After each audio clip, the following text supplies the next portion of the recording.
Bueno, tengan buenos días a todos. Vamos a ir empezando. Eh, Estamos próximos al parcial. Deberíamos seguramente, probablemente estar empezando ya la unidad 4. Recuerden que tenemos eh, muy acotados los tiempos. Pero bueno, la unidad 4 lo vamos a comenzar el lunes que viene.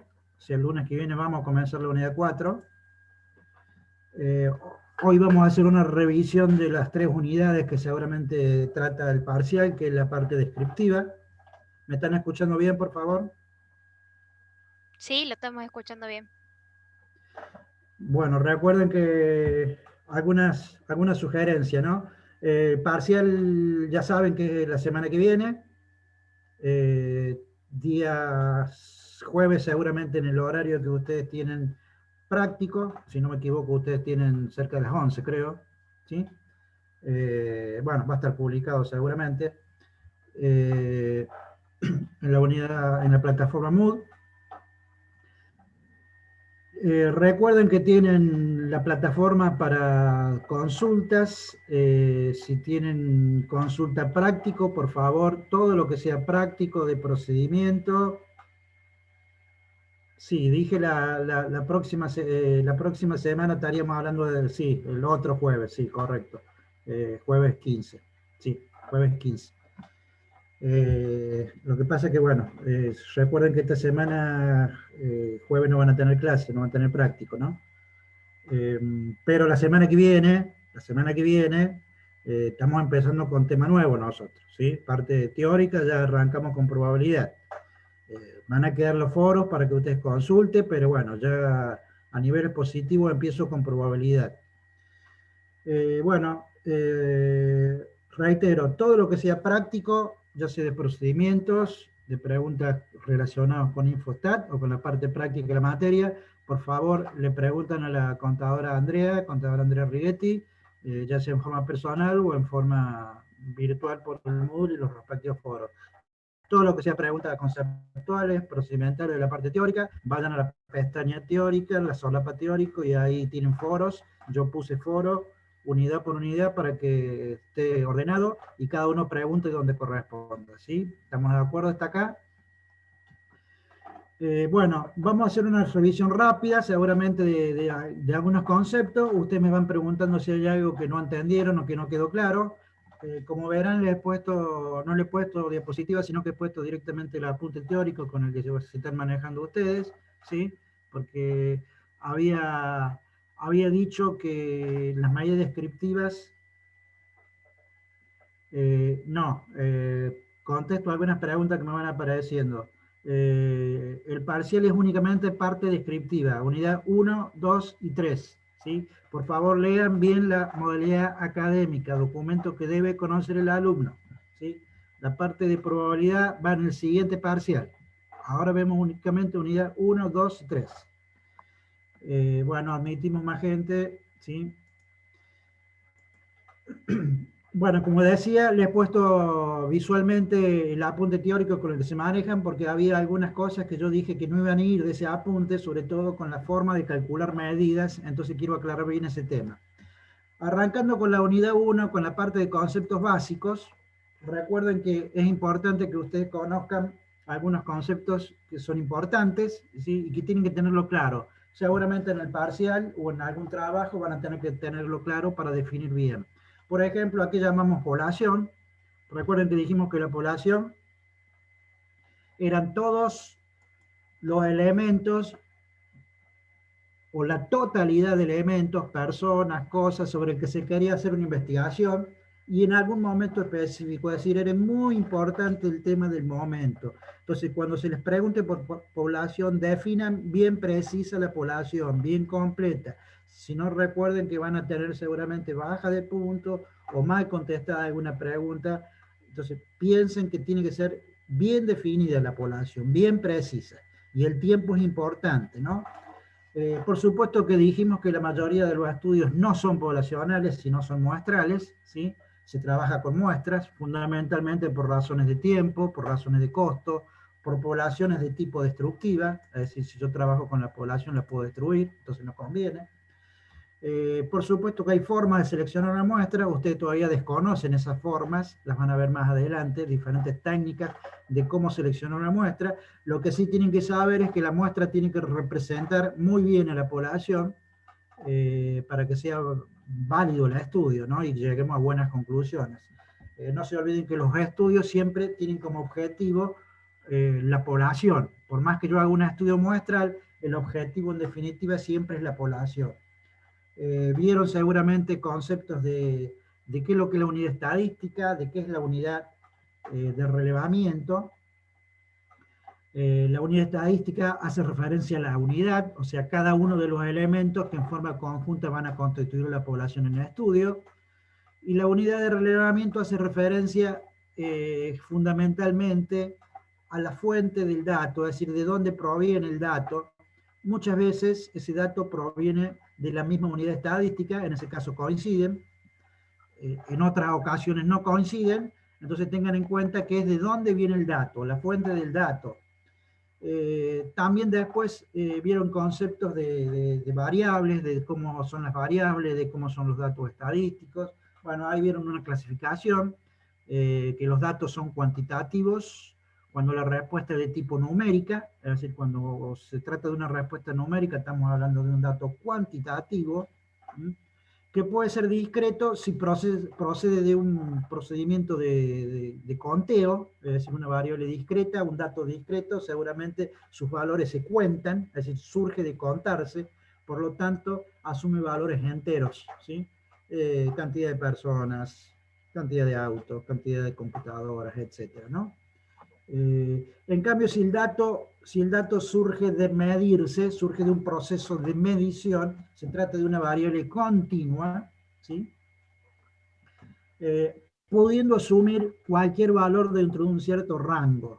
Recuerden que en muchos casos, variables continuas, por allí se discretiza el valor y uno la trata como una variable discreta, pero en su naturaleza es continua porque surge de medirse, ¿no?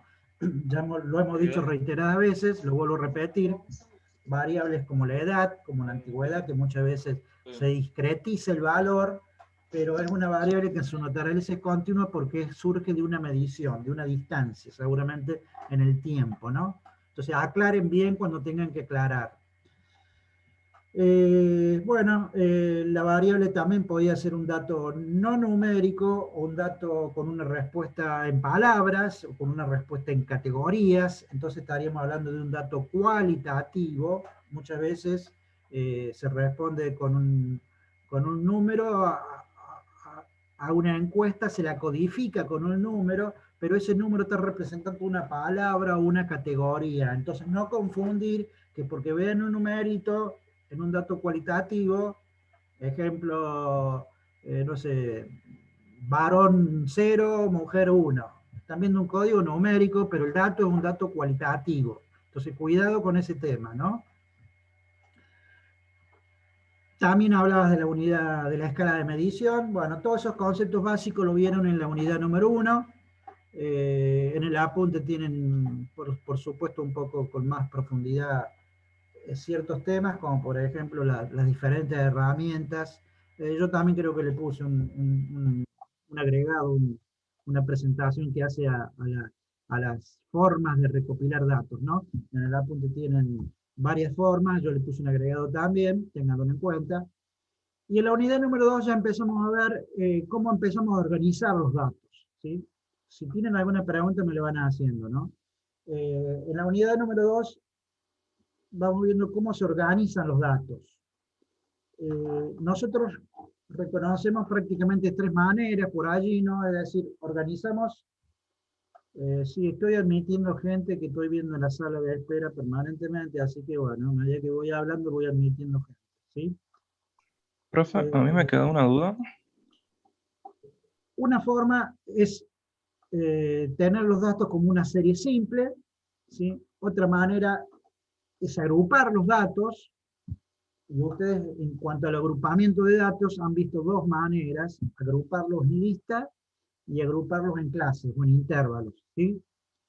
Recuerden que la unidad 2 trata de organización y presentación de los datos. Por lo tanto, en esta unidad sí vamos a ver las tres maneras, es decir, ordenarlos como dato no agrupado, y después como dato agrupado, ya sea en distribución de frecuencias o en datos agrupados en clase. Ya voy a ir contestando preguntas del parcial. Estamos con los contenidos ahora, por favor, ¿sí? Es muy posible que haya preguntas de ese tipo en el parcial, como lo que me acaba de preguntar, ¿sí? Puede haber preguntas de ese tipo. Entonces, esto le hago mucho hincapié porque en la unidad 3, cuando veamos las medidas descriptivas, voy a aclarar bien qué medidas descriptivas vamos a trabajar en cada situación, ¿sí? Bueno, recuerden que dijimos que si los datos son pocos, uno lo organiza como una serie simple, ¿no? También pueden ser muchos los datos, y con un software hoy lo van a trabajar de esa manera, como una serie simple. Fíjense que ustedes, con el Infostat, están trabajando una base de datos que tiene muchos registros, pero los datos lo están trabajando como una gran serie simple, no lo están ordenando, ¿sí? Seguramente habrán visto que cuando han calculado medidas, no ordenaron los datos. Directamente aplicaron las funciones o la herramienta que le calcula los datos, las medidas descriptivas, ¿sí? Sin ordenar datos. Entonces eso lo vamos a hacer únicamente para mostrarlo. O sea, lo que vieron en la unidad 2. Para calcular medidas, van a utilizar el software. Bien, ¿qué pasa? Cuando los datos empiezan a crecer y los valores de la variable se empezaban a repetir, ustedes armaban unas tablas que llamaban tablas estadísticas, y más precisamente con el nombre de distribución de frecuencias. ¿Qué es lo que era la distribución de frecuencia? Una tabla estadística que seguramente tenía una columna con los valores observados de la variable, y tenía otra columna con la frecuencia de cada uno de esos valores, es decir, con qué frecuencia se presentaba ese valor. Y ahí vieron diferentes frecuencias. La absoluta, que significaba la cantidad de veces que se repetía el valor de la variable, pero también vieron frecuencias relativas, que era una proporción, un valor relativo, un valor entre 0 y 1, que se calculaba dividiendo la frecuencia absoluta en el total de observaciones, ¿sí? Me daba una proporción que se podía pasar a porcentaje al multiplicarla por 100. Entonces la información la podía ver con frecuencia absoluta, con frecuencia relativa o con porcentaje, y armaba una tablita que llamábamos distribución de frecuencia.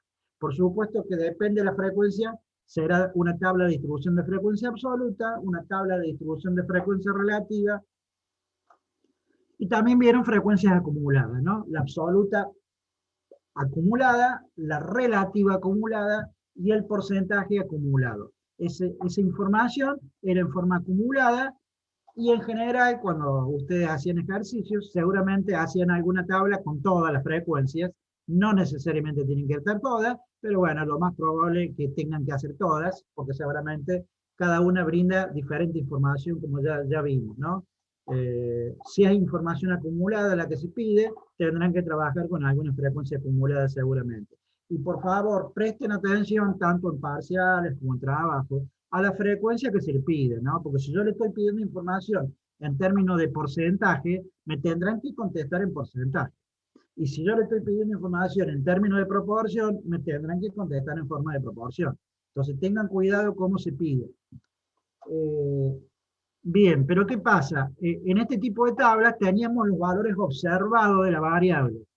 Ahora, también dijimos que cuando había muchos valores observados de la variable y esos valores eran diferentes, por allí muchas veces convenía armar tablas de datos agrupados en intervalos o en clases. Bueno, va a depender la variable en el estudio, ¿no? Pero a ver, si hacemos rápidamente la variable nota, un ejemplo con la variable nota no tiene tantos valores diferentes. A lo sumo va del 0 al 10, o del 1 al 10, ¿sí? Entonces, bueno, por allí podemos armar una tabla de distribución de frecuencia con los diferentes valores de la variable y las repeticiones. Ahora, hay veces que hay variables que asumen muchísimos valores. Entonces ahí fundamentalmente sí conviene trabajar con agrupaciones en clase, ¿sí?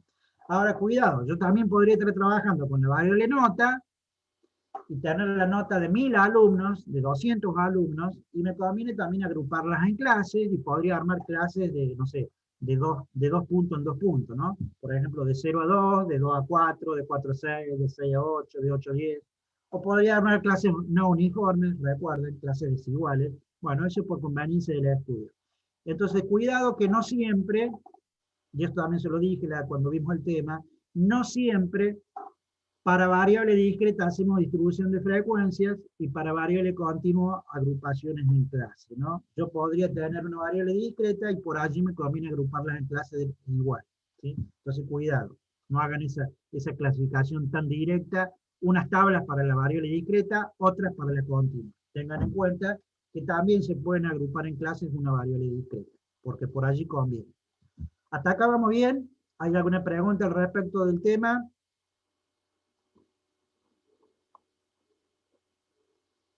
A ver, tengo más gente, todavía estoy admitiendo más gente. Bueno, eso en cuanto a organización de los datos. También recuerden que podían formar tablas de distribución de frecuencia con un dato cualitativo, ¿no? Con categorías. Por supuesto que si arman tablas de distribución de frecuencia con datos categóricos, con categorías, ¿sí? Recuerden que por allí tiene utilidad cierta frecuencia en algún caso, y por allí tiene utilidad otra frecuencia en otros casos, ¿no? Recuerden que era importante saber si las categorías eran nominales exclusivamente, o si las categorías también eran ordinales, ¿no?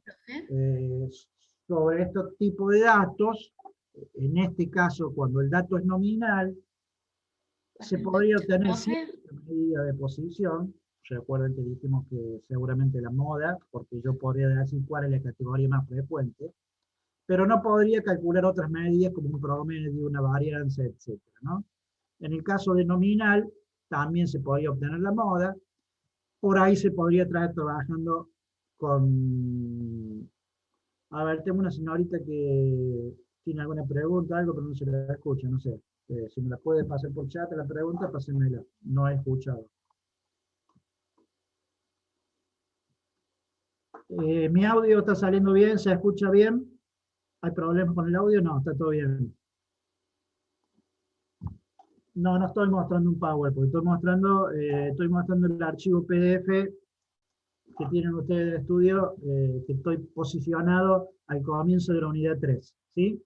No estoy mostrando los PowerPoint, los PowerPoint, las diapositivas, las 3 diapositivas de las 3 unidades ya las subí, ya la tienen, entonces bueno, hoy preferí pararme en este apunte para aclarar algunas situaciones, ¿sí? Profe, no estamos viendo Bueno, el apunte.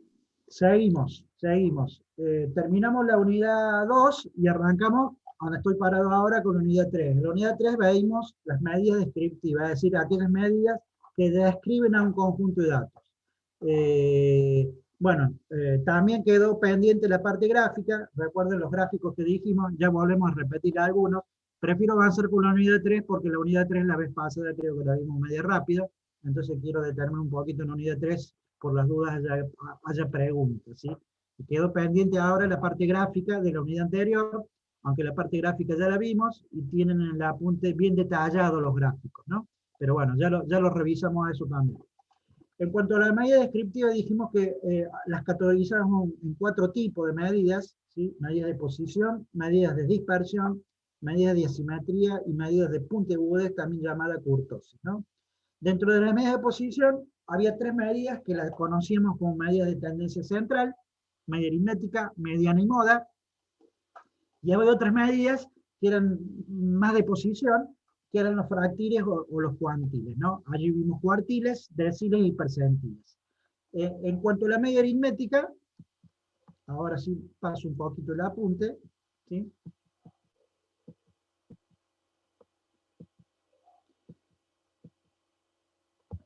Recuerden también que acá se aclaró bien, aquí llamábamos parámetro, ya que llamábamos estadística, ¿no? Los parámetros eran medidas descriptivas que surgen a través de trabajar con toda la población. Es una constante, es un valor fijo y es un valor único. ¿Por qué decimos que es un valor único, una constante? Y porque si yo estoy trabajando con toda la población, hay una sola media, hay una sola única media. habrá que hacer bien el cálculo y a todo el mundo debería darle la misma media. No puede haber dos medias poblacionales. Seguramente tiene que haber una sola. Entonces, por eso es un valor único y constante, porque estoy trabajando con toda la población. Por supuesto que la forma de calcularse la media es lo que están viendo seguramente, surge de sumar todos los valores observados de la variable, ¿sí? Y dividen por la cantidad de observaciones. Fíjense que ahí en el apunte que estoy posicionado ahora, en realidad están viendo la fórmula de una media de una muestra, porque estoy dividiendo por el tamaño de la muestra, ¿no? Pero estoy sumando todos los valores observados de la variable. Recuerden que si fuera una media poblacional, ¿sí?, sería la sumatoria de todos los valores de la variable de la población dividido el tamaño de la población. Ahora, fíjense que arriba dice forma de cálculo, apartado A, para series simples o datos no agrupados. Es decir, estamos trabajando con una serie simple y aplican la fórmula. Ahora esa fórmula se puede aplicar a pocos valores, por ejemplo, una lista con, no sé, la nota de 10 alumnos, ¿sí? Yo tengo la nota de 10 alumnos y aplico esa fórmula y calculo el promedio. Pero también se puede aplicar a una lista de 1000 alumnos. Yo tendré que sumar las 1000 notas y dividir por 1000. Bueno, eso el Infostat se lo hace automáticamente. Entonces ustedes prácticamente no van a aplicar la fórmula en la parte práctica, sino que lo va a hacer el Infostat. Y el Infostat va a tratar a todos los valores como si fuera una gran serie simple. Como si fuera una gran serie simple. No va a trabajar con agrupaciones. Por eso ustedes van a calcular las medidas únicamente de esta manera, como serie simple o datos no agrupados. ¿Está claro? Bueno, en el caso de la media, aparte de saber cómo se calcula, de saber interpretar qué significa, qué nos está brindando como información una media, también tendrán que conocer algunas propiedades que vimos. Recuerden que vimos algunas propiedades, ¿sí?, como la media de una constante, que era la constante misma, como la media del producto de una constante por una variable, era la constante por la media de la variable. Vimos otras, como las respecto de la suma, ¿sí? Vimos diversas propiedades. Pero acá me quiero detener en este apartado que dice datos agrupados, apartado B, como verán, dice apartado B, datos agrupados. Entonces, ¿qué pasa? Acá explica cómo se calcula una media cuando estoy trabajando con una tabla, con una distribución de frecuencia. Bueno, esta manera de calcular la media, nosotros no la vamos a ver, por lo tanto no hace falta que se aprendan estas fórmulas. Pero imagínense la tabla que tienen abajo, como verán, tienen los valores de la variable, la frecuencia absoluta, la frecuencia relativa, pero ¿qué pasa? Tienen que agregar una columna donde vayan haciendo el producto de cada valor de la variable por su respectiva frecuencia. Entonces tienen que agregar una columna en la tabla, ir haciendo ese producto, para luego sumar todos esos valores, que es lo que tienen en el numerador de la fórmula. Dice sumatoria de y por n sub i dividido n. Bueno, fíjense que con respecto al caso anterior, acá se agrega la respectiva frecuencia, ¿sí? Bueno, esto se lo explico para que vean cómo está en el apunte y cómo se hacía antes cuando no había un software. Porque antes, para calcular la media, deberíamos haber hecho esto seguramente: ordenar los datos en una tabla y aparte de ordenar en una tabla, agruparlo con la frecuencia, ir facilitando la cosa para luego aplicar una fórmula. Ahora directamente el software calcula la media con todas las celdas, no hace falta que se agrupe en tabla. Entonces, que quede claro que no vamos a calcular la medida de esta manera, ¿sí?, únicamente como serie simple. Entonces, si están viendo el apartado B de esta forma de cálculo, recuerden, no iría, ¿sí?, que quede claro, no iría. Lo mismo pasa cuando trabajamos con clases. Fíjense ahí, dice distribuciones de frecuencia de variables continuas o agrupaciones en clases, digamos. Fíjense que acá les estoy mostrando una tabla con agrupaciones en clase. Entonces, para calcular la media, de esa manera, tienen la fórmula ahí arriba. Que es la misma fórmula que antes, la misma fórmula que el caso anterior. Pero ¿qué pasa? Acá la variable, el y sub i, va a estar representado por la marca de clase.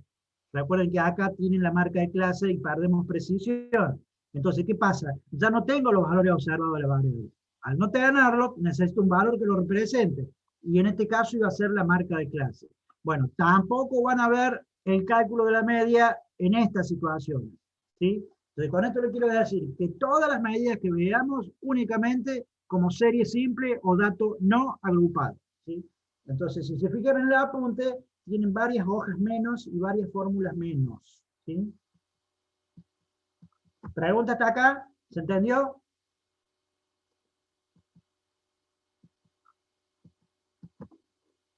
A ver si hay alguna pregunta, vamos al chat. Bueno, por ahora vamos bien. Después de ver la media, dieron otra medida, a ver cuál sigue en la apunte sigue la mediana. Bueno, recuerden que la mediana es el valor central de la variable, ¿sí? Divide la distribución en dos partes iguales, y dijimos que es el valor que supera a casi el 50% de las observaciones, y es superado por casi el otro 50% de las observaciones. Es un valor único, ¿sí? Que está justo al medio. Ustedes para calcularlo tenían que ordenar la serie, por supuesto que si lo hacen en forma manual, el software lo va a hacer solito, ¿sí? Tienen que estar la serie ordenada, revisar si se trata de una serie par o una serie impar. De acuerdo a eso, aplicaban la formulita n más 1 sobre 2, que me iba a determinar en qué posición, en qué orden se iba a encontrar la mediana. Si la serie era par, directamente había dos valores centrales, eh, y se obtenía la mediana como un promedio de los dos valores centrales. Entonces, en vez de aplicar n más 1 sobre 2, seguramente se hace n sobre 2. N sobre 2 me da una de las posiciones centrales, y la siguiente sería el otro orden central. Entonces, sumo los dos valores que están en esas posiciones y obtengo el promedio. De esa manera se obtiene la mediana. Saber la interpretación, ¿sí? ¿Qué significa? Recuerden que a la hora de interpretar mediana, es importante hacer referencia a ese 50%, ¿no? Es más claro a la hora de interpretar. Yo podría decir fácilmente, casi la mitad del curso sacó menos de 6, y casi la otra mitad del curso sacó más de 6, y queda clara esa información, ¿sí? No queda claro que me digan la nota central es 6, ¿sí? Es algo muy teórico, no queda claro. Entonces recuerden hacer referencia a los porcentajes por encima y por debajo. Fíjense que, bueno, ahí sigue explicando en el apunte el tema mediana, y seguramente más adelante, a ver más adelante en qué página,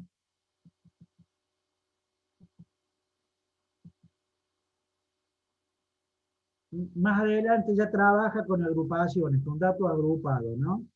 Como estarán viendo en este momento, yo estoy posicionado en la parte B21, que explica un procedimiento para calcular la mediana con datos agrupados en clase. Eso no lo ven ustedes, por lo tanto lo descartan también, ¿sí? Únicamente mediana para serie simple, nada más, recuerden.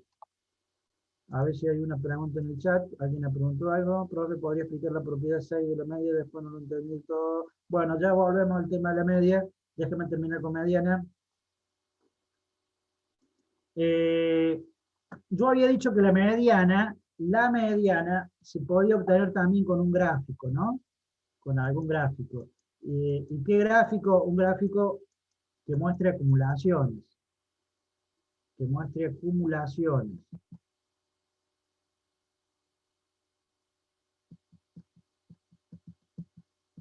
Bueno, acá había un gráfico acumulado que era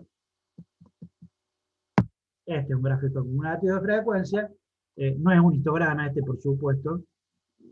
Pareciera como un histograma, pero no es un histograma. Es un gráfico acumulativo o escalonado de frecuencia. Entonces, para calcular la mediana gráficamente, tienen que hacer un gráfico acumulado. Fíjense que en el eje horizontal tienen los valores de la variable, y en el eje vertical tienen la frecuencia absoluta acumulada.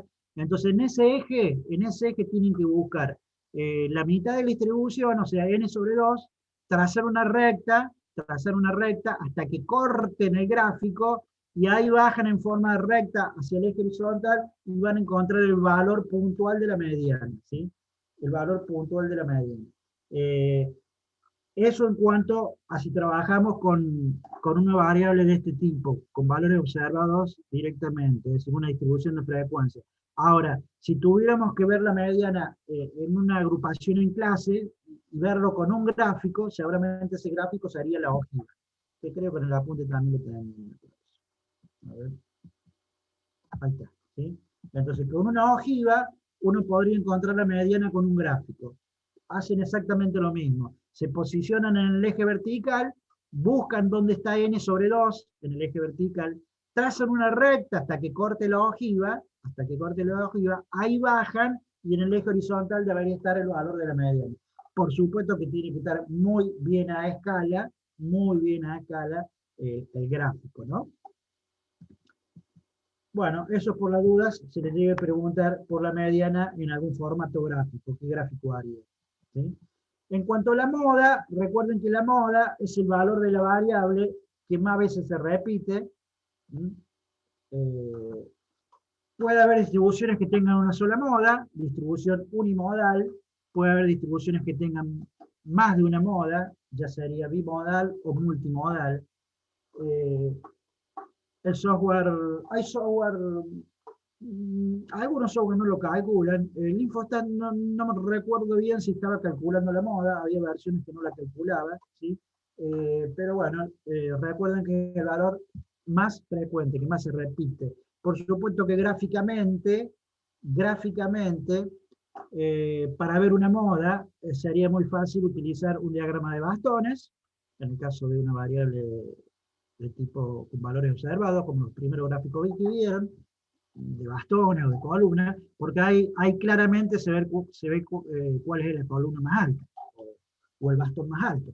Entonces, si el bastón más alto es el primero, o el segundo, o el tercero, bueno, hay que claramente identificado cuál es el valor de la variable, que se repite más. Recuerden que las medidas que estamos viendo son valores de la variable, no confundirse, ¿no? Porque por ahí ven frecuencia 30, la frecuencia que más se repite es 30, y por ahí el alumno se confunde y dice la moda es 30. No, 30 no es la moda. La frecuencia es 30. El valor de la variable podrá ser, no sé, la nota 6. ¿Sí? Es un valor de la variable, la medida. Bueno, habrán visto por allí, acá tienen gráficos con distribuciones multimodales, ¿no? Seguramente tienen 3 picos, si es multimodal tienen más de 2 picos, si es bimodal tienen 2 picos. Obviamente, si tienen que elegir un solo valor como valor modal, seguramente eligen el valor de la variable que presenta mayor frecuencia. Pero puede haber frecuencias que tienen otros valores muy frecuentes, entonces aclaran que la distribución en este caso sería multimodal, como en el último gráfico, ¿no? ¿Alguna pregunta de moda? Si no hay moda, por supuesto, si no hay valor repetido, no hay moda, ¿sí? Bueno, acá pasa lo mismo, ¿no? No calculamos moda para datos agrupados en clases. No calculamos la moda con el tipo de tabla que están viendo ahí, ¿sí? No la van a calcular de esa manera la moda, sino directamente con serie simple. Y tampoco vamos a calcular la moda con agrupaciones en clase, como la que están viendo ahora. ¿Sí? Ahí tiene una tabla con datos agrupados en clase y hay un procedimiento para calcular modo. Inclusive hay un procedimiento gráfico. Fíjense que hay, con el histograma que están viendo ahí, en este momento, se puede calcular la moda por una interpolación gráfica. ¿Sí?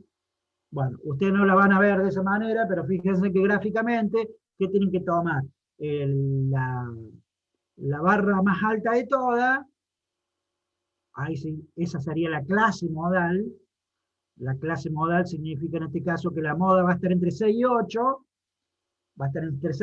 pero para precisar el valor hacen una interpolación gráfica. ¿Cómo hacen? Bueno, trazan 2 diagonales desde los vértices hasta el vértice de la columna anterior y hasta el vértice de la columna superior, donde se cruzan esas diagonales, bajan una recta al eje horizontal y ahí debería estar la moda. ¿Sí? Fíjense que aparentemente, por lo que nos dice el gráfico, la moda es 6, y algo, ¿no? Porque 7 sería la marca de clase, la recta no cae a la altura de la marca de clase, cae un poquito más a la izquierda, por lo tanto es un valor entre 6 y 7.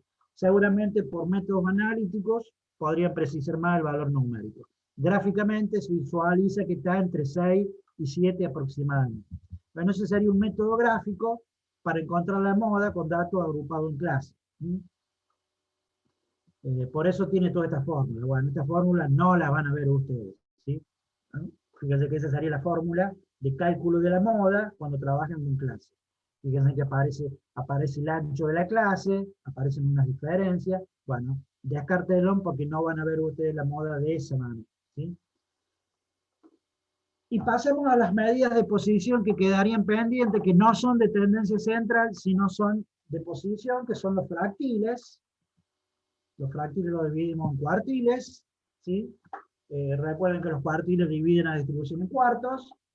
Y bueno, ustedes vieron una formulita de cálculo que les determinaba la posición del cuartil, ¿no? La que están viendo en este momento en la tablita, eran las fórmulas que vieron, de acuerdo a si la serie era par o si la serie impar, cómo se obtenía el orden donde iba a estar el respectivo cuartil. Si la serie era par, hacían k por n sobre 4, y si era impar, hacían k por n más 1 sobre 4.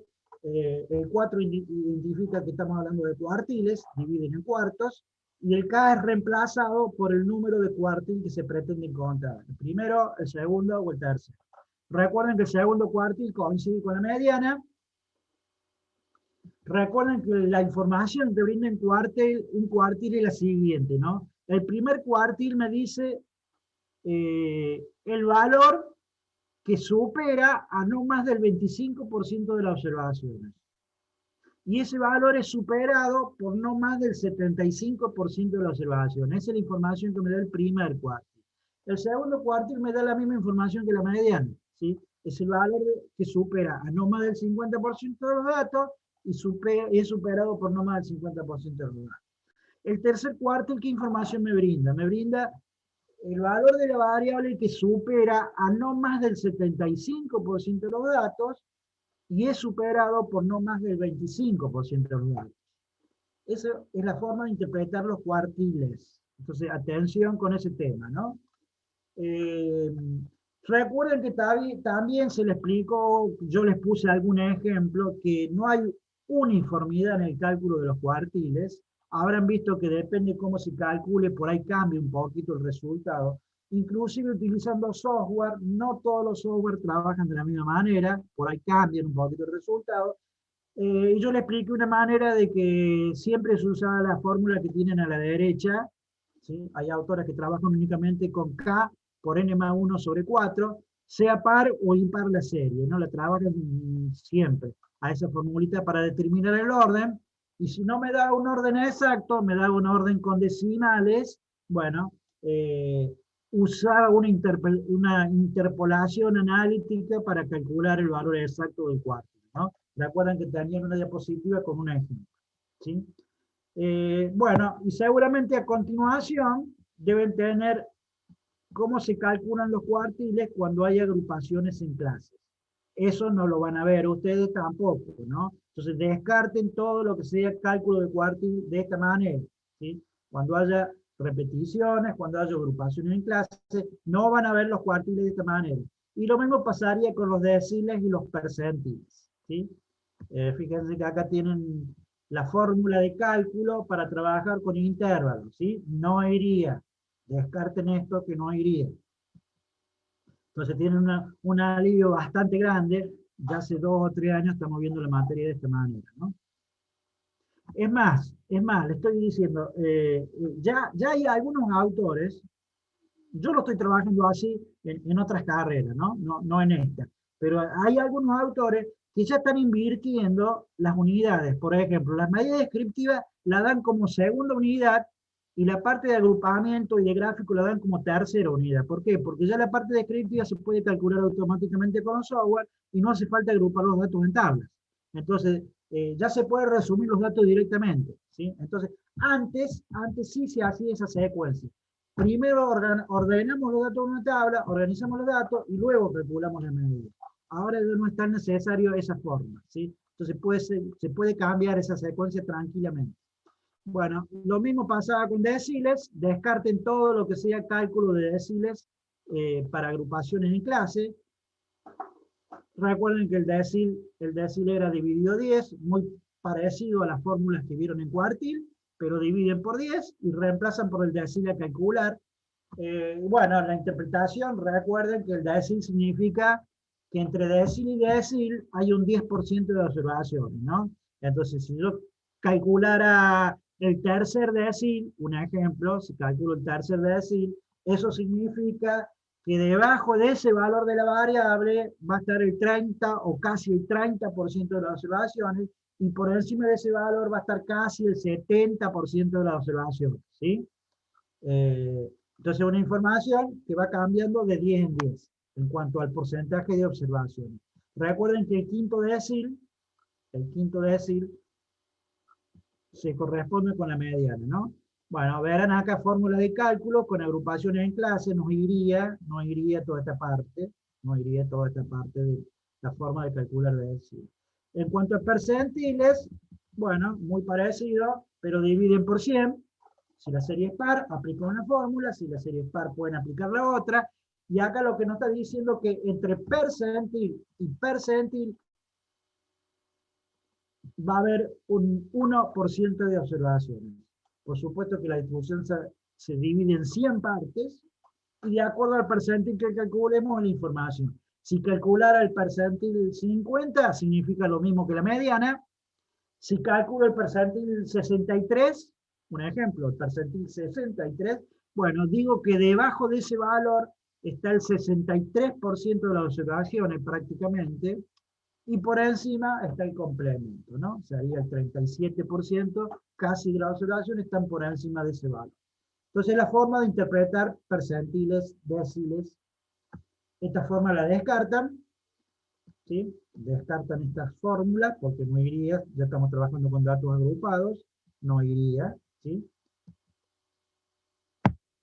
Preguntas de las medidas de posición. Bueno, todo esto ya lo vimos en la clase pasada, lo tienen en el apunte para revisarlo bien en profundidad, ¿no? Recuerden que yo en las diapositivas fui más sintético seguramente, pero bueno, acá pueden profundizar. La profesora seguramente también le brindó en la clase algún detalle más, ¿no? Inclusive con el uso del software. En cuanto a la simetría, recuerden que la simetría la podía ver gráficamente, por eso se las conoce como medidas de forma, tienen que ver con la forma que toma la distribución. Para que la distribución sea simétrica, las medidas de posición deberían coincidir, ¿sí? Mediana y moda, fundamentalmente. Si las tres eran exactamente iguales, la distribución era totalmente simétrica, y si no coincidían, significaba que era simétrica. Esa simetría podía ser positiva, podría ser negativa. Bueno, fíjense acá la simetría está planteada como un ejemplo de datos agrupados en clases. Ustedes las medidas de posición no las calculan de esa manera, ¿sí? Pero bueno, la forma seguramente simétrica sería esta. Recuerden que esa forma se la conoce como campana de Gauss, distribución simétrica, y más adelante vieron que es una curva mesocúrtica, ¿sí? Aparte de ser simétrica, esa forma es mesocúrtica. ¿No vimos asimetría la clase pasada? Yo creo que sí, me parece que vimos todo. No sé, el alumno que me está preguntando que no vimos asimetría, yo creo que vimos todo, pero vuelvo a revisarlo, ¿sí? Vimos rápidamente, me parece que todo. Pero bueno, vuelvo a revisar con más detalle por las dudas, ¿sí? Bueno, dijimos que la distribución puede ser simétrica o asimétrica. Una manera es visualizarla con el gráfico. Vimos esta medida de posición, me dicen. Bueno, bien. Entonces, seguimos con la simetría, medidas de asimetría. La medida de simetría, bueno, como dije, ¿no? Si la distribución es simétrica es porque las tres medidas de posición coinciden. También se puede trabajar con un coeficiente, hay coeficientes de cálculo. Bueno, una lástima que no tengo las diapositivas a mano, pero yo ya se las subí a la diapositiva de la unidad 3, me parece. Creo que se la subí completa a la diapositiva. Pero estoy buscando el método analítico. Acá está. Bien. Ustedes, para calcular un coeficiente de simetría, uno de los coeficientes que pueden ver, es el que tienen ahí en el apunte, que lo están visualizando en este momento. Usa 3 veces la diferencia entre la media y la mediana, ¿sí? Dividido por la desviación estándar. Ese coeficiente se lo conoce como coeficiente de Pearson, ¿sí? Uno más básico que tienen, seguramente lo tienen también en la diapositiva, es usar la diferencia entre la media y la moda. O sea, en el numerador no usa el 3, usa la diferencia entre la media y la moda dividido la desviación estándar. Ese me da un coeficiente que también tiene el mismo significado que este. Si el coeficiente da 0, se trata de una distribución simétrica. Si la distribución no da 0, quiere decir que puede dar mayor a 0, o sea, un valor positivo. En ese caso, la distribución es asimétrica, de forma positiva, o a la derecha, es decir, toma una forma como esta. Ya no es simétrica, tiene una simetría, como verán, ¿sí? Es decir, tiene una cola más alargada para un extremo, o una cola más alargada para el otro extremo, ¿sí? Como están viendo allí. Por supuesto que depende de quién sea más grande, están viendo una gráfica o la otra. Fíjense que en la primera gráfica, en esta, la media aritmética tiene un valor más chico que la mediana, o que la moda, ¿sí? Entonces, si tiene un valor más chico, seguramente la diferencia en el numerador va a dar negativa, ¿sí? Entonces, de acuerdo a eso, el valor va a ser menor a 0. Si tenemos la gráfica de abajo, en este momento, como están viendo la gráfica de abajo, la moda es el valor más chico, porque recuerden que en el eje horizontal tienen los valores de la variable. Entonces, el valor más chico es el que primero se encuentra, la moda. Como valor más grande de la variable está la media. Entonces, si yo hago la diferencia, seguramente me va a dar un valor positivo el coeficiente, ¿sí? Entonces va a ser asimétrica a la derecha. Ese es el coeficiente de Pearson. Hay otra fórmula de cálculo, que no sé si la tienen en la apunte, a ver, ya me fijo si la tienen en la apunte, que yo se las puse en la diapositiva. Sí, acá está, el de Fisher. Yo en la diapositiva también le puse este coeficiente de asimetría de Fisher. Este coeficiente se dice que da un valor más exacto, Lo que pasa es que la fórmula es un poquito más compleja, ¿no? Para calcular este coeficiente con esta fórmula, usted debería sacar las sumatorias de las desviaciones al cubo entre cada valor de la variable y la media aritmética. ¿Qué quiere decir esta fórmula? Usted tenía que tomar cada valor de la variable, que acá genéricamente está simbolizado dentro del paréntesis por y sub i, ¿sí? Fíjense que dentro del paréntesis tienen y sub i menos i media, ¿sí? Entonces, eso que va dentro del paréntesis se lo conoce como desvío. Entonces, yo tendría que sacar cada desvío y elevarlo al cubo, y luego hacer la sumatoria, para recién obtener el numerador, ¿sí? Bueno, es una fórmula un poquito más compleja, pero es más preciso el cálculo. Seguramente la mayoría de los software pueden estar usando este método, ¿sí? No quiere decir que usen sí o sí este método, pero pueden estar usando este método. Por supuesto que ustedes deben conocer la fórmula, pero a la hora del cálculo lo va a hacer el software. Es decir, ustedes no se van a tomar este trabajo de sacar cada uno de los desvíos, elevarlo al cubo, sumarlo y luego dividir por el tamaño de la muestra. Y abajo, fíjense que la fórmula final, en realidad del coeficiente de Fisher, es lo que tienen al principio, ¿no? Fíjense que dice mu sub 3. Mu sub 3 en realidad está sintetizando a esa sumatoria de desviaciones del cubo. Y va dividida la desviación estándar elevada al cubo. Esa es la fórmula del coeficiente, ¿no? Entonces, el valor numérico posiblemente no coincida con el otro que calculamos anteriormente, cuando usaban la media, la moda, con el de Pearson. Es decir, el valor numérico no es que va a coincidir con el de Pearson, pero seguramente va a coincidir el signo.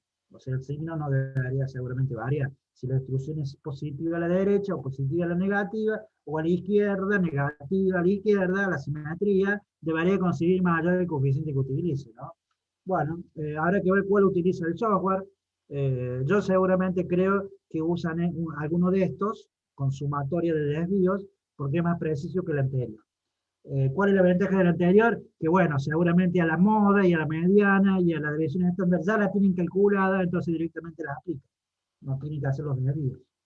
Bueno, esta es otra manera del cálculo de este coeficiente. Entonces, la simetría de la distribución la pueden ver analíticamente con las fórmulas, ¿sí? Y si no, gráficamente con la forma que va tomando la distribución. Ustedes piensen que ustedes podrían estar haciendo un histograma y un histograma tener esta forma, es decir, la columna más alta hacia la izquierda, la columna más baja hacia la derecha, por ejemplo, ¿no? Entonces, a ver, y lo que tienen que saber es cómo interpretar esta gráfica. Imagínense la gráfica que están viendo en estos momentos. Imagínense la gráfica que están viendo en este momento. Y yo le digo, en el eje horizontal, va la variable en estudio. Y les digo, en este caso, la variable que estoy estudiando es notas, las notas de los alumnos. ¿Cómo interpretarían esta gráfica si en el eje horizontal van notas? Bueno, seguramente sería algo no deseado por ustedes. ¿Por qué? Porque según la gráfica, me está indicando que hay muchas notas con valores bajos de la variable. Fíjense que la moda está bien a la izquierda, quiere decir que son valores bajos de la variable. Eso me está significando que seguramente hay muchos 2, muchos 3, muchos 4, por eso la gráfica toma esta forma. Ustedes en realidad quisieran, si estamos trabajando con las notas, seguramente quisieran la otra gráfica. A ver, lo buscamos. Esta. ¿Sí? Si estamos trabajando con notas, ustedes seguramente quisieran esta forma. Es decir, donde en los valores altos de la variable aparecen las mayores frecuencias. Seguramente pretenderían este tipo de distribución ustedes. Bueno, ténganlo en cuenta a la hora de interpretar la información. Imagínense los salarios de una empresa. Los salarios de una empresa, ¿tienen esta forma que están viendo ahora en la pantalla? Seguramente no. Los salarios de una empresa seguramente tienen la otra forma. Los salarios de una empresa seguramente presentan esta forma que tienen ahora. Es decir, la mayoría de los salarios, o una gran cantidad de salarios, seguramente son valores bajos. Bueno, esa es la forma que tienen que tratar de interpretar la información. No basta con que digan, bueno, el coeficiente me dio menos 0,3, el coeficiente me dio 0,46, el coeficiente me dio 0. Eso es el valor del coeficiente. Ustedes después tienen que saber interpretar la información. Entonces es muy importante que sepan interpretar la información de qué significa ese coeficiente, ¿no? ¿Está claro con la simetría? Bueno, me dicen que esto no lo habíamos visto en la clase pasada, pero bueno, ahora lo están viendo. Recuerden que también las diapositivas, que ya están subidas, me parece, tienen estos coeficientes, tienen los dos seguramente. Tienen usando la media y la mediana en la moda, y tienen el de Fisher, también con algún pequeño ejemplo, ¿no? Medidas de dispersión o de concentración, otra categoría. Las medidas de dispersión miden o sirven para ver qué tan dispersos o qué tan juntos están los datos respecto de una medida de tendencia central, como puede ser la media aritmética. Recuerden que no basta con calcular las medidas de tendencia central. Muchas veces yo puedo tener iguales valores. Un ejemplo rápido. Un alumno tiene 3 parciales y en los 3 sacó 7. Y un alumno tiene 3 parciales, sacó 5, 7 y 9. Obviamente que coinciden en el promedio, pero no coinciden en la dispersión de los datos. En un caso los datos son todos iguales, están concentrados justo en el promedio, y en otro caso los datos están dispersos, se van dispersando y se van alejando del promedio. Entonces hay que saber interpretar la información. Por eso es importante conocer la dispersión de los datos. Inclusive yo podría tener notas más diferentes todavía y tener promedio de 7. Y ya tengo alumnos que tienen A plazo, pero siguen teniendo promedio de 7. El alumno que sacó un 5 tiene un reprobado, tiene un A plazo. Recuerden que ahora sacarse debajo de 6 sería reprobado. Entonces no es el mismo caso, a pesar de que el promedio es el mismo. Entonces es importante conocer de un grupo de datos también cómo se dispersan o cómo se concentran. Y eso lo vemos con las medidas de dispersión o de concentración, ¿sí? La básica es el recorrido o el rango, es una medida que mide la amplitud total de la serie, se calcula restando el valor máximo de la variable menos el valor mínimo de la variable, ¿sí? Es una medida muy básica. Por supuesto que ustedes si la calculan para serie simple, como están viendo, o datos no agrupados, entonces tienen el valor máximo de la variable menos el valor mínimo de la variable. El software seguramente encuentra rápidamente esos valores y devuelve el recorrido o el rango, ¿no? Para datos agrupados no la van a ver, recuerden, las medidas no las vemos para datos agrupados, acá explica cómo se calcularía para datos agrupados, no lo tengan en cuenta en eso, ¿no? Lo mismo pasa con las otras medidas, no vean para datos agrupados. Otra medida, la varianza. ¿Cuál es el concepto de la varianza? La varianza es el promedio de desviaciones al cuadrado, es un promedio de desviaciones al cuadrado, y por supuesto que también hay una varianza poblacional o hay una varianza muestral, lo mismo que la media. Recuerden que dijimos que había que ver si el estudio era poblacional o si era muestral. Si el estudio es poblacional, todas las medidas que calculemos van a ser poblacionales. Recuerden que las medidas poblacionales dijimos que usábamos el alfabeto griego. A la media poblacional la llamábamos mu. Bueno, a la varianza poblacional la vamos a llamar sigma, ¿sí? Sigma, si por ahí ven un sigma al cuadrado, en la diapositiva seguramente lo tienen. Si ven un sigma al cuadrado, se trata de una media poblacional, ¿sí? Si estamos trabajando con una muestra, como la fórmula que están viendo acá en pantalla en estos momentos, la vamos a llamar X barra a la media muestral, y la vamos a llamar S al cuadrado, como verán allí en la tablita resumen que tienen allí, la vamos a llamar S cuadrado si se trata de una varianza muestral. Entonces a la varianza muestral la llamamos S cuadrado, o B de X, o B de Y, de acuerdo a cómo llamamos la variable. Y a la varianza poblacional la llamamos con sigma al cuadrado, como está allí. Ahora, ¿qué pasa? Me centro en la formulita de abajo, que aparentemente le está trabajando como una muestra. ¿Por qué digo como una muestra? Porque está usando simbologías muestrales. Fíjense en la primera formulita que dice sumatoria de los desvíos dividido n, ¿sí? Bueno, acá hace un desarrollo para llegar a esta que tiene más abajo. Dice sumatoria de desvíos al cuadrado, ¿sí? ¿Por qué? Porque la varianza trabaja con una sumatoria de desviaciones al cuadrado, ¿sí? La varianza trabaja con una sumatoria de desviaciones al cuadrado. Y por supuesto que abajo en el denominador va dividido la cantidad de observaciones, que sería n, si fuera muestral, ¿no? En este caso, lo que están viendo ahora en la fórmula, ustedes allá arriba, es la parte del numerador. La fórmula de cálculo que tienen para datos no agrupados o serie simple, que es la que están viendo en la parte de abajo de la página, ¿sí? Fíjense en que es una fórmula que se la conoce como fórmula teórica o definicional de varianza, es decir, se suman las desviaciones al cuadrado, esas desviaciones son respecto de la media, y se divide por la cantidad de observaciones. ¿Y por qué decimos que es la fórmula definicional o conceptual? Porque es lo que dice el concepto. Si revisan el concepto de arriba, que yo nombré apenas empecé a hablar de varianza, dije, es un promedio de desviaciones al cuadrado respecto de la media. Entonces, si yo hago una sumatoria de algo, y lo divido por cierta cantidad, se trata de un promedio. Entonces es lo que dice la definición. Ahora, ¿es un promedio de qué? de desviaciones al cuadrado. Si se fijan en el numerador, es una sumatoria de desviaciones al cuadrado.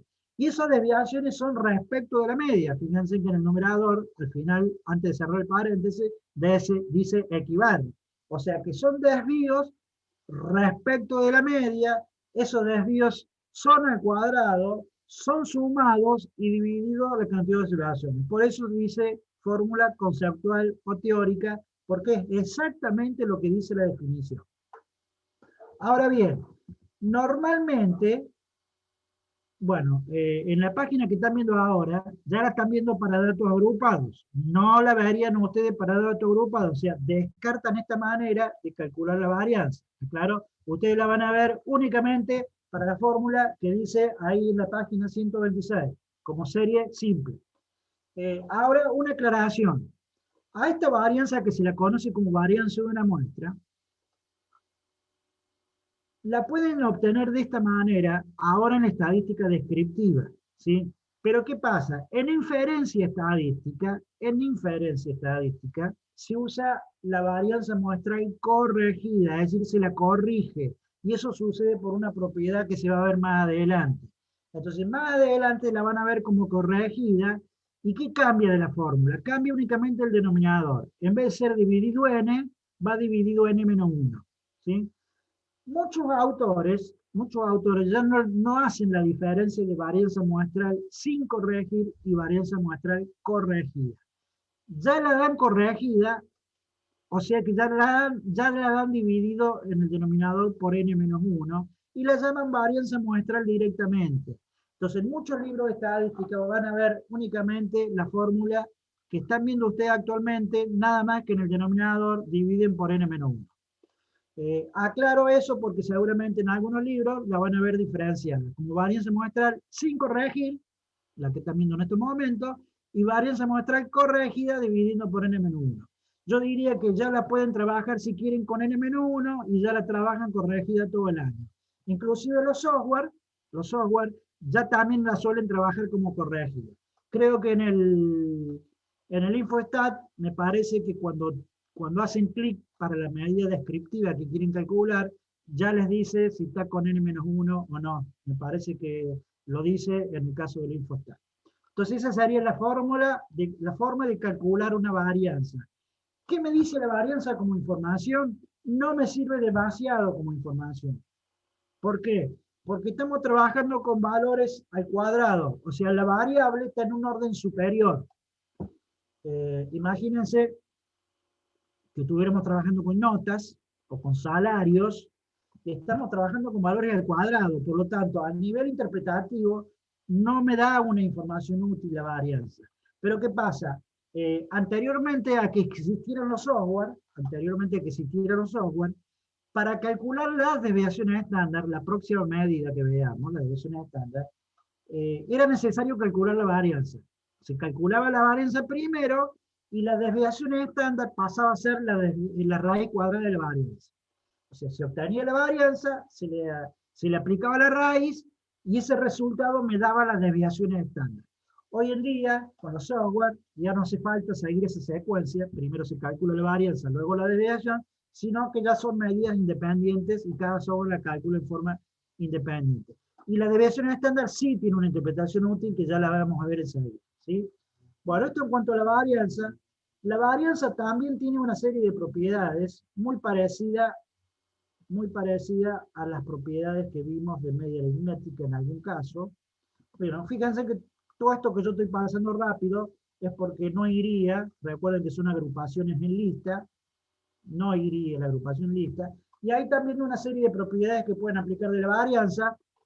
Una propiedad básica es que es un valor no negativo, o sea, la varianza siempre es positiva o no existe la varianza, o sea, es cero si no hay varianza. El ejemplo del alumno que sacó los 3,7. Tengo un alumno que sacó 7,7,7, bueno, evidentemente ahí no hay variación, seguramente me daría 0. La varianza de una constante es 0, una constante no varía, pero después hay unas propiedades que son útiles, que pueden aplicar, que son parecidas a las que vieron cuando vieron media, ¿no? Ahí dice una propiedad que la varianza de una constante por una variable es igual a la constante al cuadrado por la varianza de la variable. Es una propiedad aplicada. ¿Qué quiere decir? Bueno, ¿se acuerdan cuando vimos media? Cuando vimos media y dijimos, ¿qué pasaba con el nuevo promedio si yo aumentaba todos los salarios un 10%? ¿Sí? Dijimos, ¿qué pasa con el salario promedio si a todos les sube un 10%? Bueno, ustedes aplicaban una propiedad de media, ¿se acuerdan que era la constante por la nueva media? Por la media anterior, perdón. La nueva media debe ser la constante por la media anterior. Bueno, acá ¿cómo va a cambiar la varianza ante un aumento de un porcentaje como ese? Bueno, la varianza va a cambiar de esta manera. O sea, a la constante le elevo al cuadrado y lo multiplico por la varianza anterior. En el caso del ejemplo que hicimos del 10%, acá la constante sería 1,10 al cuadrado. Entonces, hago 1,10 al cuadrado por la varianza original y me daría la nueva varianza ante un aumento de un 10%, por ejemplo. Entonces, ahí estoy aplicando esta propiedad de varianza. También podría aplicar la propiedad de una suma, ¿sí? Como se vio también de la media. Recuerden cuando dijimos, si yo todos los salarios lo aumento una suma fija, por ejemplo $800, si todos suben $800, el nuevo salario promedio también iba a subir $800. ¿Se acuerdan? Eso fue una propiedad de media. Bueno, acá ¿qué pasa? Si yo sumo un valor fijo, como el caso ese de $800, ¿qué pasa con la varianza? ¿También aumenta? ¿Cambia o no cambia? Bueno, como verán, la propiedad dice que no cambia. Porque si yo aplico distributiva, varianza de K más I, me quedaría varianza de K más varianza de I. Pero por primera propiedad la varianza de K es 0. Por lo tanto, la varianza de I queda igual. ¿Esto qué quiere decir? Que si yo sumo un valor fijo, la varianza no va a cambiar. ¿Y por qué? Si volvemos a la fórmula original, a ver, volvamos a la primera fórmula que vimos de varianza. A esa fórmula, por ahí. Fíjense en el numerador. El numerador tiene una sumatoria de desvíos. Si el valor de la variable cambia, sube $800, como dijimos antes, el valor del promedio, por la propiedad de la media, también sube la misma magnitud. Entonces, la diferencia sigue siendo la misma. Si la diferencia sigue siendo la misma, quiere decir que la varianza no va a cambiar. Por eso es la propiedad. La varianza se mantendría igual que en el caso anterior, no cambia. Eso se ve claramente analíticamente en la fórmula, ¿no? Bueno, por supuesto que tienen ejercicios para comprobarlo, ¿no? Seguramente tienen ejercicios para comprobarlo. Algunas de las propiedades más usadas de varianza. Y pasamos a las desviaciones estándar. Otra medida de dispersión. Otra medida de dispersión. Como verán, las desviaciones estándar de una población la vamos a simbolizar por sigma sin el cuadrado. Sigma significa desviación de una población, desviación estándar de una población. Y si estoy trabajando con una muestra, la vamos a llamar S, sin el cuadrado. S solo significa desviación muestral. Por concepto, ¿qué es lo que es la desviación estándar? Es la dispersión promedio que hay entre los valores de la variable respecto de la media aritmética. Recuerden que manualmente, ¿qué hacíamos? Calculamos la varianza y a la varianza le sacamos la raíz cuadrada y obtenemos la desviación estándar. Bueno, eso es lo que tendremos que hacer manualmente. Entonces, si le sacamos el cuadrado, le estamos sacando la raíz cuadrada, ya la variable la volvemos al orden inferior, o sea, al orden original. Entonces, la nota ya podría estar en el orden 1, lo mismo que los salarios, entonces ya tendría una interpretación útil ahora esta medida. La varianza no tenía una interpretación útil, en cambio la desviación estándar sí tiene una interpretación útil, porque me mide en promedio qué tan dispersos están los valores respecto de la media. Y recuerden que cuando la desviación es pequeña, la media se vuelve un valor muy representativo. Ahora, cuando crece la dispersión, la media se vuelve menos representativa, ¿sí? Entonces, por eso es importante conocer las medidas de dispersión, para ver qué tan dispersos están los datos, ¿sí? Entonces, de acuerdo al valor de la desviación estándar, vamos a ver si hay mucha dispersión o hay poca dispersión. Por supuesto que ustedes la van a ver de acuerdo a una serie simple, como la están viendo actualmente, ¿sí? Allá arriba. No la van a calcular para datos agrupados, o sea, la van a trabajar para serie simple. Si se fijan, lo que tienen dentro de la raíz, sería la varianza. Le aplican la raíz y obtienen la desviación estándar. Lo que tienen dentro de la raíz es otra fórmula de cálculo rápido de la varianza, ¿no? Fíjense que usa una sumatoria de x al cuadrado sobre la cantidad de observaciones menos la media al cuadrado. Bueno, es una fórmula rápida de cálculo de la varianza, le aplican la raíz y obtienen el desvío. Lo que están dentro de la raíz, lo que están viendo dentro de la raíz, no sería la fórmula conceptual de varianza, sino sería una fórmula de cálculo rápido, ¿sí? Fíjense dentro de la raíz, estoy hablando de serie simple o datos no agrupados. Fíjense que si dentro de la raíz les cambio algunas cosas, si dentro de la raíz abajo diría n mayúscula, tamaño de la población, y en vez de restarle x barra al cuadrado, le resto mu al cuadrado, se trataría de una desviación estándar poblacional, porque le estaría aplicando la raíz cuadrada a una varianza poblacional. Acá se le estamos aplicando a una muestra, por lo tanto sería una desviación muestral, ¿sí? Reitero, el software la calcula directamente, es decir, ustedes hacen clic en desviaciones estándar y seguramente ya le va a devolver la desviación estándar, ¿sí? Ya la tienen por separado. Manualmente deberían calcular primero la varianza. Y por supuesto que, bueno, tiene propiedades seguramente parecidas a la de la varianza, ¿no?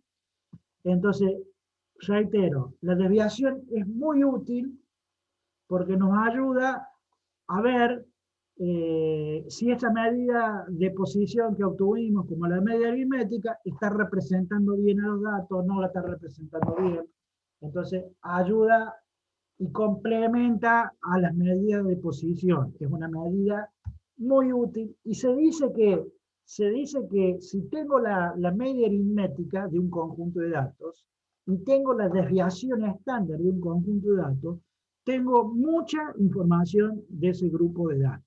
Son, digamos que, la media en general es la medida más importante de posición en general, y la desviación estándar es la medida, si se quiere, más importante de una medida de concentración o dispersión. O sea que las dos juntas me dan mucha información de un conjunto de datos.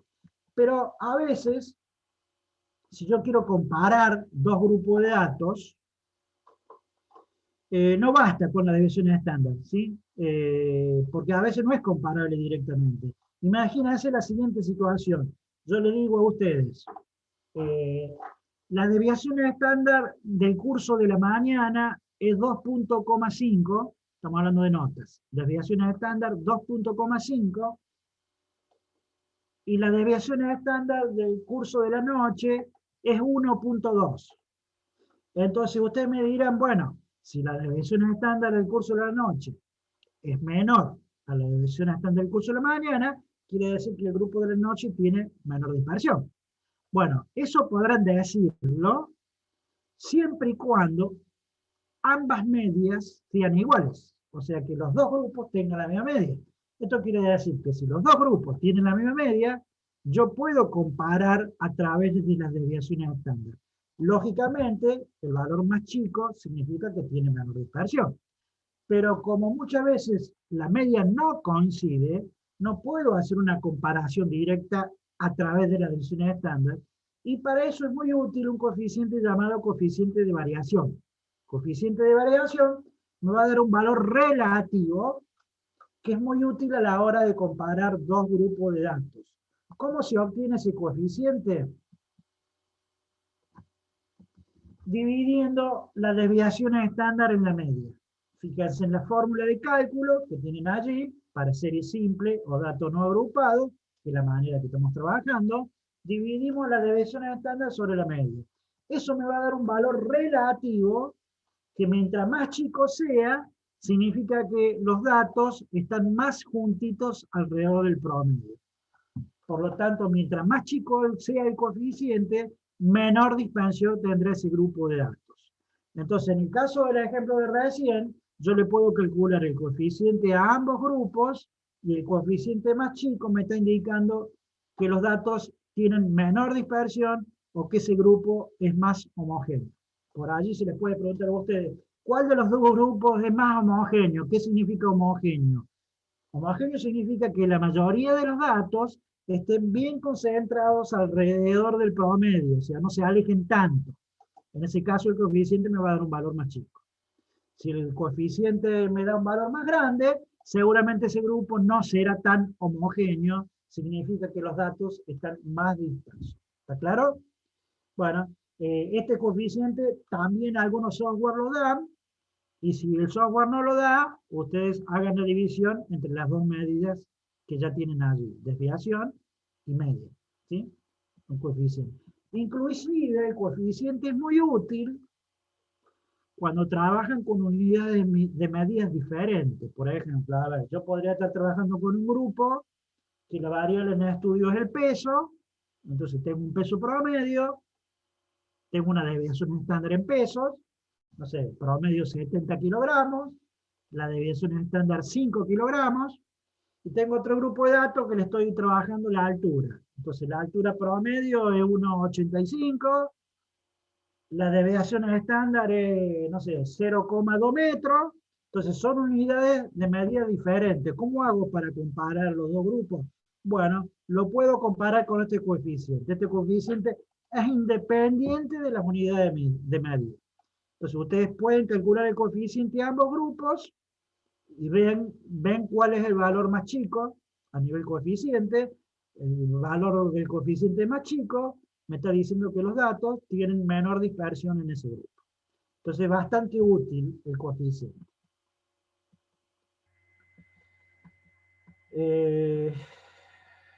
Bien, medidas de variación, todas vistas, ¿sí?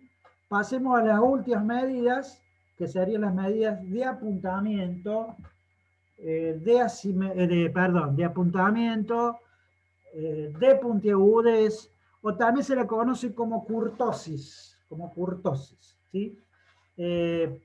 Al igual que las de asimetría, están dentro de lo que son medidas de forma, porque tienen que ver con la forma que toma la distribución.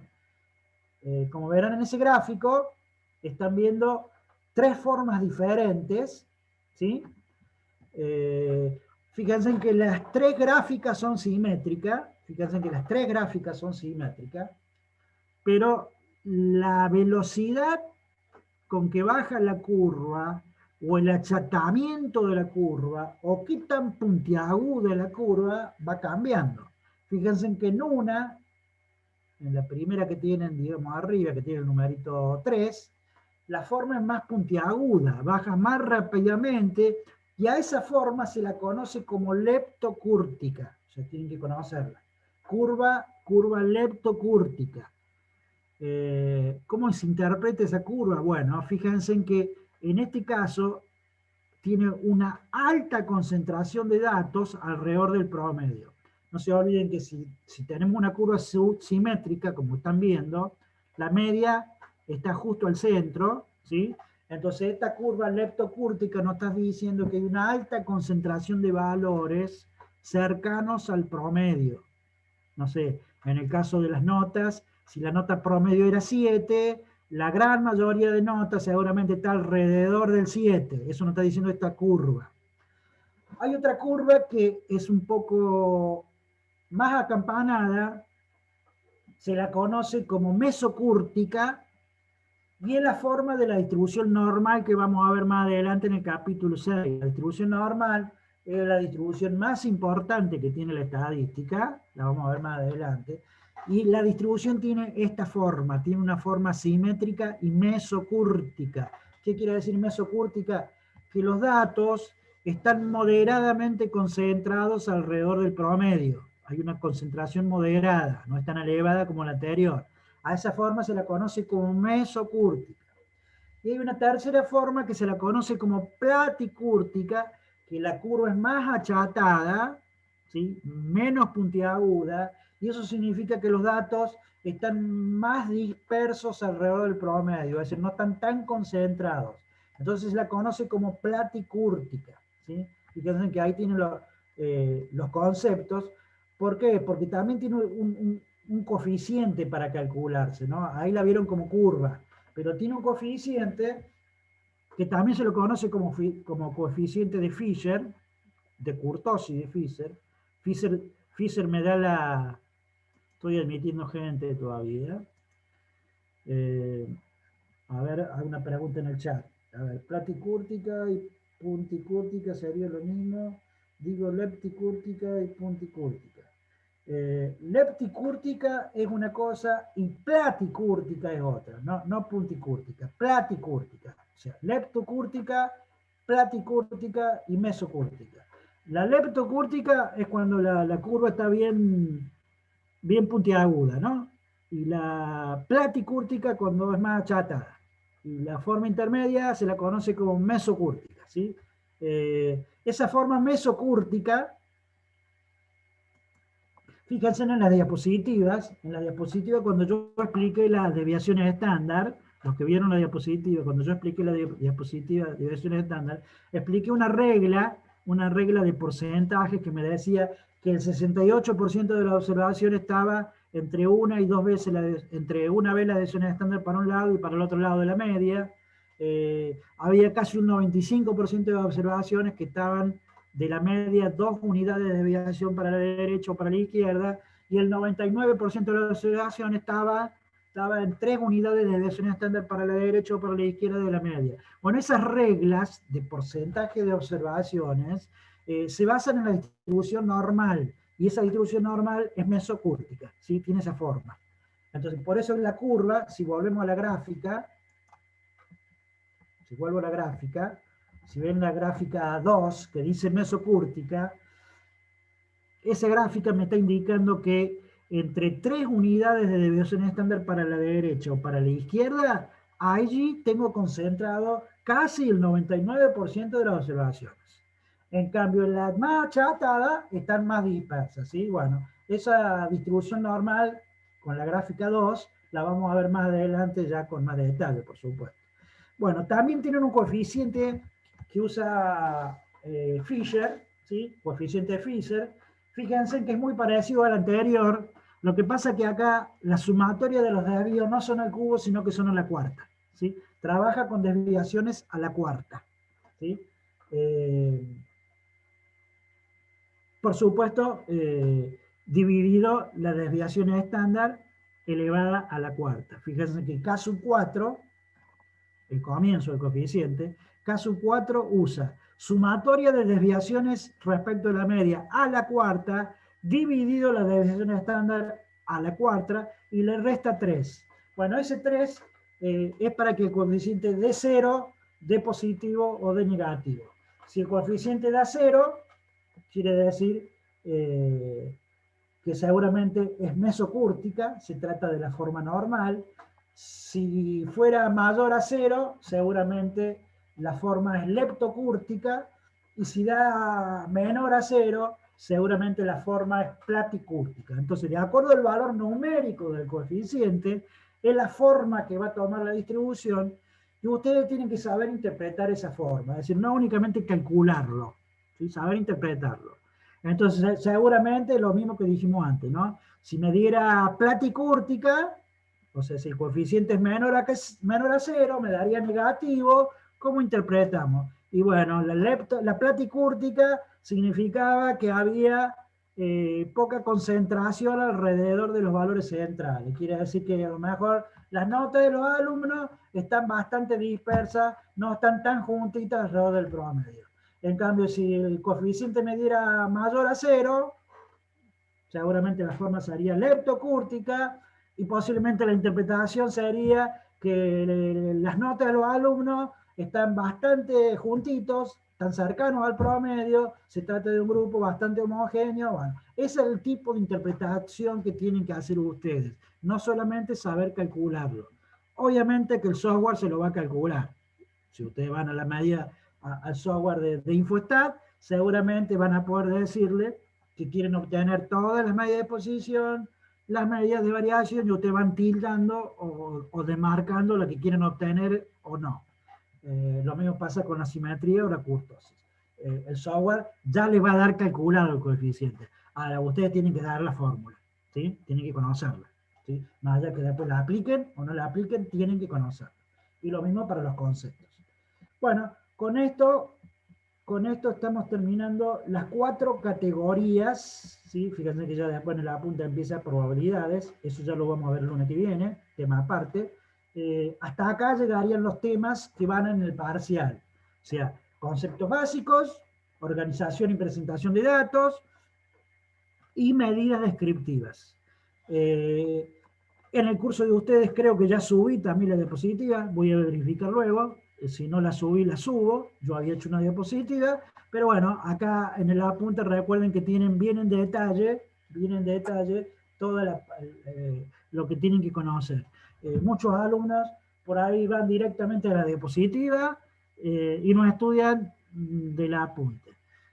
Lean el apunte. En este tipo de educación virtual, educación a distancia, es muy importante que ustedes lean profundamente los materiales de estudio, traten de hacer un análisis, comprender, o sea, una lectura comprensiva, ¿sí? Porque repito, las presentaciones, las diapositivas que hacemos los profesores son una síntesis de la unidad, ¿sí? Por ahí se pasan cosas. Entonces, vean bien del apunte, lo mismo pasa en la parte práctica. Seguramente la profe del práctico le trate de hacer una presentación sintética con algunos ejemplos. Ustedes tienen que trabajar la guía de trabajo práctico y tratar de desarrollar todos los ejercicios. Seguramente en el parcial tendrán algo parecido, van a tener seguramente una parte teórica, una parte práctica. De acuerdo al puntaje, es muy probable que de acuerdo al puntaje del práctico puedan avanzar al teórico, ¿sí?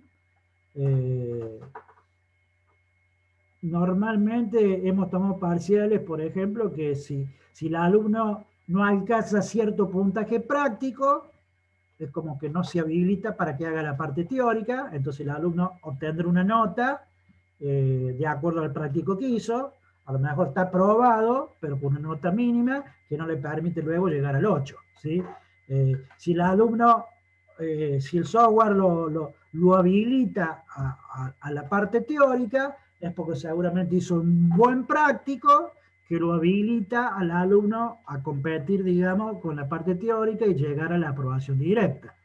Obviamente que después habrá que ver qué puntaje sacó en el teórico para ver si le alcanza para el 8 o no le alcanza para el 8. Bueno, ustedes recuerden que, digamos, hay 3 categorías, ¿no? Los que sacan menos de 6 son aplazados, después están los que sacan 6 o 7, digamos, que llegan a un tipo de promoción práctica al final del año, y los que sacan de 8 para arriba llegan a la aprobación directa. Recuerden esas categorías, eso lo tienen en la modalidad académica. A nivel parcial, a nivel MUL, es probable que si el alumno no lo habilita a la segunda parte del parcial, o es porque está reprobado, o es porque aprobó, pero con una nota mínima que no le permite hacer la parte teórica. Puede llegar a ser algo así el formato del parcial, ¿está claro? Ustedes recuerden que seguramente lo van a tener el jueves, en el horario que suelen tener el práctico, si no me equivoco, tipo 11 de la mañana, creo que también, va a estar publicado. Y bueno, si tienen preguntas, me las pueden hacer. Si no hay preguntas ahora, me las pueden hacer por el foro. Si tienen preguntas de contenido, me las hacen por el foro. Si es algo personal, algo privado, bueno, acudan al correo electrónico, eso ya se los dije. Si tienen algo privado, alguna consulta, algo que no sea de contenido, pueden escribirme tranquilamente, no hay problema, al mail.